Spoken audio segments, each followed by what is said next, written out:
And Cem Gurdeniz is a retired admiral. He joins me now live from Istanbul. Thank you for joining me on the program. Libya's UN-recognized government has officially requested Turkey's military assistance. So what kind of involvement would Turkey have militarily in Libya? Turkey is in Libya in terms of training aid, in terms of unmanned air vehicle support, in terms of logistics support. As you know, on 27th of November, two MOUs, Memorandum of Understandings, had been signed between Turkey presidents and with Mr. Sarraj regarding the delimitation of the maritime jurisdiction areas, as well as military security and military cooperation agreements. But let me point out that this agreement, MOU, doesn't cover the combat troop support to Libya. They cover only for training, logistic support, ordnance, unmanned air vehicles, and training. And therefore, I don't expect Turkish government will send combat troops based on the request from the Sarraj government.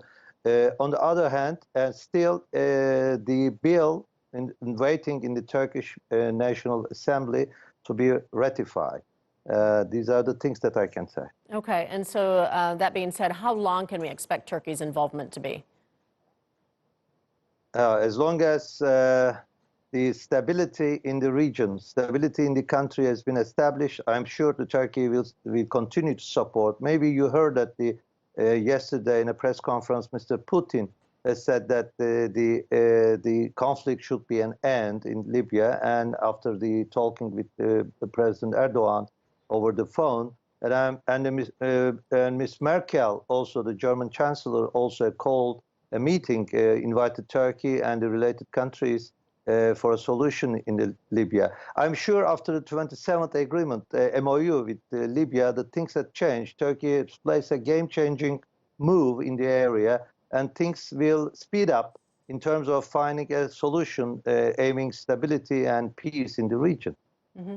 What response do you expect to hear from other countries to Turkey's involvement?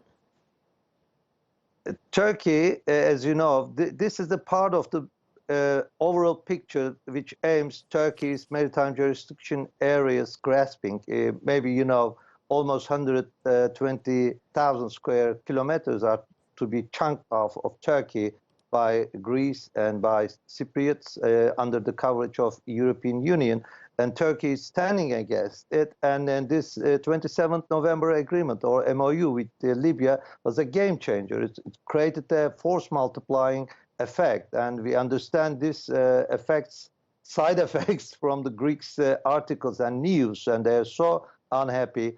And I am sure the Haftar will push under the request by Greece and other related country aiming against Turkey with military aid, with everything, especially Egypt and UAE, to push Turkey to the corner, because if Sarraj loses, they think that this MOU regarding delimitation will take no effect, but on the contrary, this is an international agreement represented to the United Nations, and this is a border agreement, which is not so easy to change, and this is their motivation.